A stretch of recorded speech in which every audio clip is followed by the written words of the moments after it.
ilmu agama akan mengawasi kita. Sebelum makan, sebelum minum, sebelum berteman, sebelum mencari pendapatan, maka ilmu agama akan berbicara dengan kita. Ini boleh atau ini tidak boleh. Oleh karena itu, ulama mengatakan kita lebih butuh terhadap ilmu agama ini daripada makanan pada saat sangat lapar, air pada saat sangat dahaga, dan juga tempat tidur pada saat kita sangat capek. Ghazwa TV, media dakwah masa kini.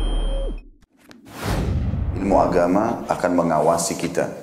Sebelum makan, sebelum minum, sebelum berteman, sebelum mencari pendapatan, maka ilmu. Innal hamdalillah nahmaduhu wa nasta'inuhu wa nastaghfiruh wa na'udzu billahi min shururi anfusina wa min sayyiati a'malina may yahdihillahu fala mudilla lahu wa may yudlil fala hadiya lahu ashhadu an la ilaha illallah wahdahu la syarika lahu wa ashhadu anna muhammadan abduhu wa rasuluhu la nabiyya ba'dahu. يا أيها الذين آمنوا اتقوا الله حق تقاته ولا تموتن إلا وأنتم مسلمون يا أيها الناس اتقوا ربكم الذي خلقكم من نفس واحدة وخلق منها زوجها وبث منهما رجالا كثيرا ونساء واتقوا الله الذي تساءلون به والأرحام إن الله كان عليكم رقيبا يا أيها الذين آمنوا اتقوا الله وقولوا قولا سديدا يصلح لكم أعمالكم ويغفر لكم ذنوبكم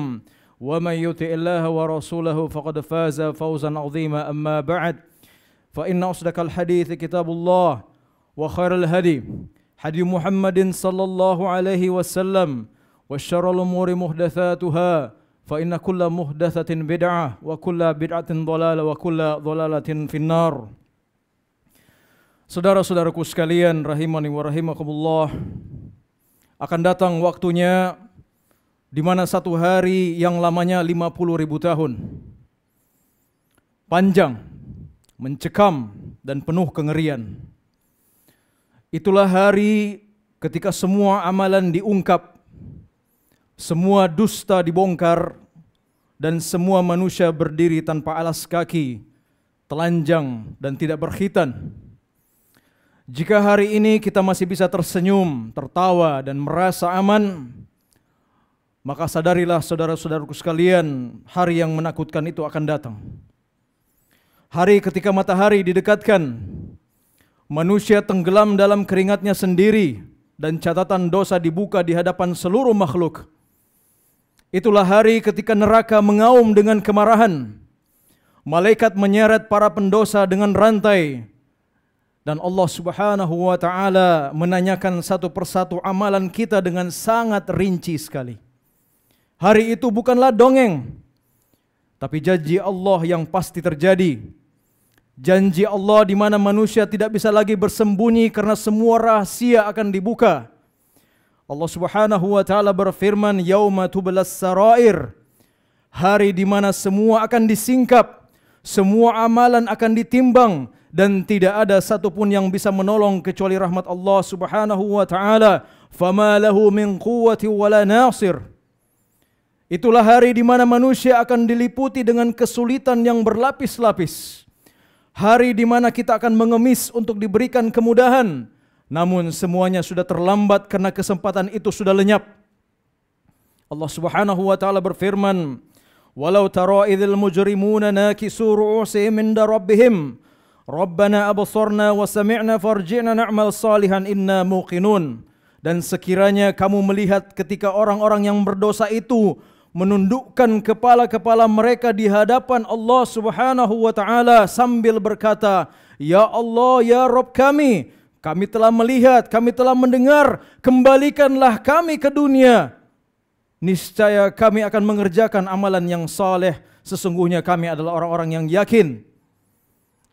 Oleh karena itu saudara-saudaraku sekalian, sebelum terjadinya hari itu, kita masih memiliki waktu untuk mengumpulkan bekal kita untuk menghadapi kesulitan di hari kiamat. Mengumpulkan sebab-sebab yang memudahkan kita ditolong oleh Allah Subhanahu wa ta'ala. Dan di antara perkara yang akan meringankan kesulitan kita kelak di hari kiamat adalah apa yang Rasulullah sallallahu alaihi wasallam nasihatkan kepada umatnya. Dengarkanlah baik-baik saudara-saudaraku sekalian. Beliau sallallahu alaihi wasallam bersabda, Man naffasa an mu'minin kurbatan min kurabid dunya, naffasallahu anhu kurbatan min kurabi yaumil qiyamah. Barang siapa yang meringankan satu kesulitan dari seorang mukmin dari kesulitan dunia, maka Allah akan meringankan satu kesulitan darinya dari kesulitan hari kiamat. Wa man yassara ala mu'sirin yassarallahu alaihi fid dunya wal akhirah. Barang siapa memudahkan orang yang sedang kesulitan, Allah akan memudahkannya di dunia dan di akhirat. Wa man satara musliman satarahullahu fid dunya wal akhirah. Barang siapa menutupi aib seorang muslim, Allah akan menutupi aibnya di dunia dan di akhirat. Wallahu fi aunil abdi ma kana al-abdu fi auni akhihi. Dan Allah senantiasa menolong seorang hamba selama hamba itu menolong saudaranya.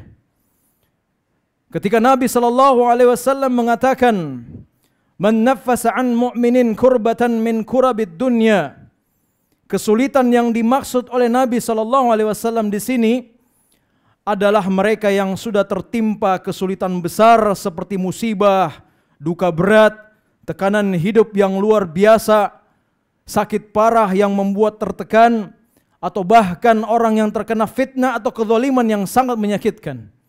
Sedangkan tatkala Nabi SAW mengatakan man yassara ala mu'sirin, barang siapa yang memudahkan orang yang sedang kesulitan, yang dimaksud Nabi di sini adalah orang yang sedang ditimpa kesempitan hidup, seperti terlilit hutang atau kekurangan nafkah, tapi belum jatuh pada kondisi darurat. Maka di sini Rasulullah SAW menyebut keduanya untuk menunjukkan bahwa setiap bentuk pertolongan sekecil apapun itu, Allah Subhanahu wa taala akan ringankan kesulitan hamba tersebut di hari kiamat, atau bahkan menghilangkan kesulitannya sama sekali. Kemudian beliau SAW juga menjelaskan bahwa menutupi aib seorang muslim, maka Allah akan menutupi aibnya pula di dunia dan di akhirat.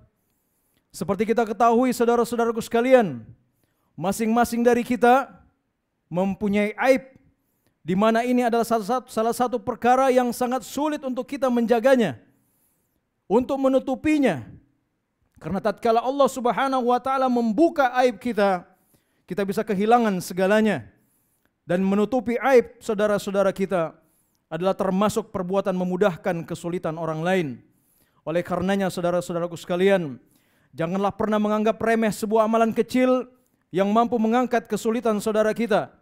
Kalau kita tidak mampu menolongnya secara finansial karena keterbatasan kemampuan kita di situ, maka sekecil menasihatinya atau menghiburnya, itu sudah merupakan amalan besar di sisi Allah Subhanahu wa taala. Oleh karena itu, siapa di antara Anda yang mampu menolong, meringankan kesulitan saudaranya sekecil apapun itu, menghibur hati yang sedih, meringankan beban ekonominya, meringankan hutangnya, atau bahkan melunaskan hutangnya, maka dia telah membuka jalan bagi Allah untuk menolongnya di dunia dan di akhirat. Barakallahu li wa lakum fil Qur'anil azim, wa nafa'ni wa iyyakum ma fihi minal ayati wa dzikril hakim. Fataqabbal minni wa minkum tilawatahu innahu huwal ghafurur rahim. Alhamdulillahi rabbil alamin, hamdan katsiran thayyiban mubarakan fih kama yuhibbu rabbuna wa yarda. Asyhadu an la ilaha illallah wahdahu la syarika lah, wa asyhadu anna Muhammadan abduhu wa rasuluhu la nabiyya ba'dah.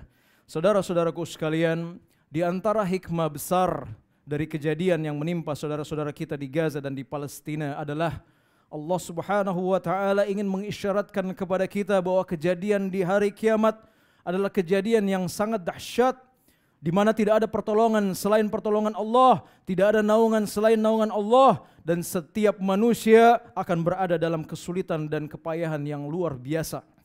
Melalui kejadian di Gaza dan di Palestina, Allah Subhanahu wa taala membukakan jalan kesempatan kepada kita untuk meraih kemudahan dan keringanan dari kesulitan yang kelak akan kita hadapi di hari kiamat.